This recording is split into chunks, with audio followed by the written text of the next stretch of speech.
Hey everyone, it's Erin, Sorensen, and Jacob Padilla with Hail Varsity, and we are here at the Big Ten offices in Chicago. Just finished up day one of Big Ten Volleyball Media Days. I keep wanting to say big first serve because that's the hashtag that they've been using on social media. But it is Volleyball Media Days, year two. Very exciting. We are only here for day one, because Nebraska was here for day one. But we won't hear from in person, I suppose, everybody tomorrow, but you can watch anything on BTN. And it'll be exciting to hear from more coaches, but let's just focus on today and specifically Nebraska. Jacob, we heard from Coach Cook, Merritt Beeson, and Lexi Rodriguez. What did we learn? Yeah. No surprise, the first question was about volleyball day in Nebraska. As it should be. Yeah, there are a few different questions asked about that, understandably. Some Wisconsin reporter asking Coach Cook about kind of the back and forth rivalry of Wisconsin, and Cook said, he's not really sure what the next step would be here. I'm not sure that anybody can top what they're attempting to do. He did point out that Camp Randall cannot hold as many people as Nebraska, as Memorial Stadium. So he made sure to point that out. Yeah. So that was kind of one of the themes, just the excitement, and that's what this is about, of having media days, the excitement around volleyball, growing the game. So there's a lot of talk about that and just kind of the interest in it. Even Purdue coach Dave Shondell mentioned, said how awesome this was and gave a shout out to Nebraska. Said they're the ones that have led this charge, the popularity, the rise for the sport, and kind of having this media days here back for year two, and seems like they're planning to keep this thing going. It's kind of a testament to the growth in the game, and obviously Nebraska is right at the forefront of that with what they're attempting to do here at the end of this month. I mean, it is something special when you think Nebraska had, if I count really quickly off the top of my head, 8 different media people in attendance for this. And that is just really a testament to Nebraska. But I mean, even just when we talk about growing the game in general, I had asked Cook about the fact that this is the first time Fox and BTN announced all of their games for this season, all of their TV times. And this is going to be the first time that volleyball is going to lead into and lead out of NFL games on Sundays. So depending on where you live, you could have a game prior to your local NFL game on Fox, or you could have one following, and that's a big deal. Yeah, and Nebraska won't be directly involved with those games, but I'm sure if this is a success, you'll see Nebraska in those time slots moving forward. And Cook mentioned they're going to have some Sunday evening time slots. 6:30. Yeah, a few of them. It's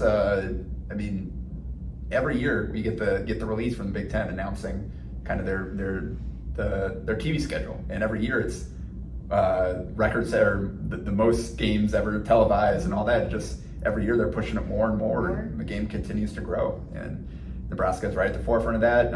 Again, mentioned Merritt Beeson transfer in here, and Lexi Rodriguez, who has been around for 3 years now. This is going into her junior season, and Nebraska, unlike everybody else, most teams, they've got seniors, they've got fifth-year seniors, they've got a lot of players that have transferred in conference from one Big Ten team to another, and they're big names.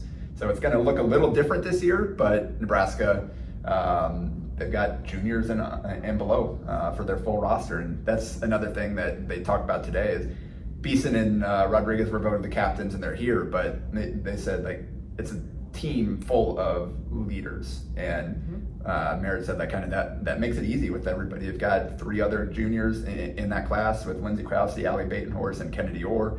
You've got young players that are not afraid to speak their mind and make their presence felt and really compete in practice. So it's a less experienced team than some of the others in terms of age and seniority, but it's a team full of competitors and really talented players. I'm glad that you brought that up. That was a tough sentence to say, because the final question I have for you, because I feel like this was the one area was just about Nebraska's youth. They have 5 freshmen plus Merritt, so you have 6 newcomers. But you also have a very young team. They talked about what it meant to not have Maddie Kubik, to not have Kenzie Knuckles, to basically lose a lot of that leadership. And now, Lexi is saying things that Kenzie used to say. I'm now the one having to say it.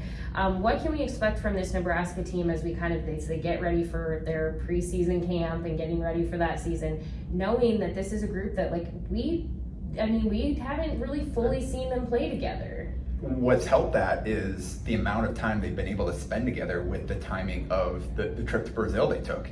And Merritt even said, like, as soon as they got back from Brazil, they didn't take a break. They got right back into working out together. They spent the last however many months together.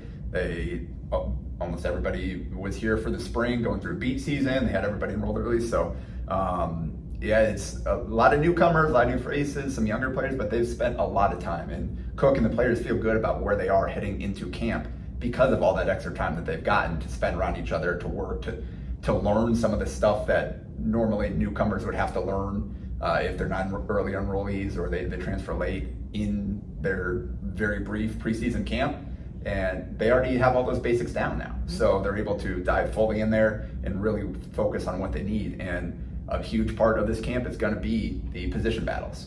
As even today, Cook talked about, like, every spot, there's fierce competition. Everybody on this roster could play. And you're looking at outside hitters, one where you've got 4 players competing for 2 spots, basically. You've got middle block, you've got 3 all underclassmen, 2 sophomores and a freshman. And one of the sophomores in Maggie Mendelson is the youngest player on the team.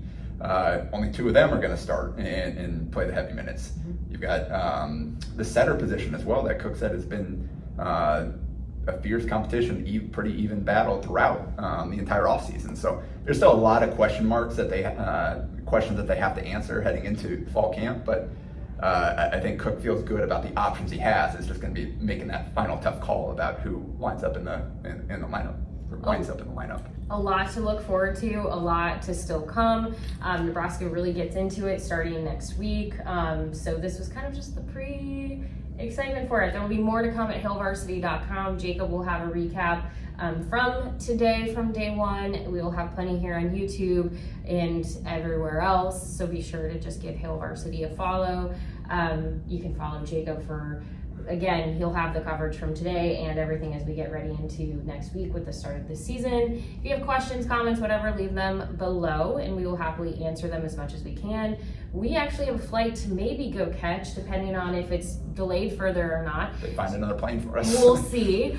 So keep your fingers crossed for us. Otherwise, we will talk to you all later. Thank you, Jacob. I appreciate it. Thank you.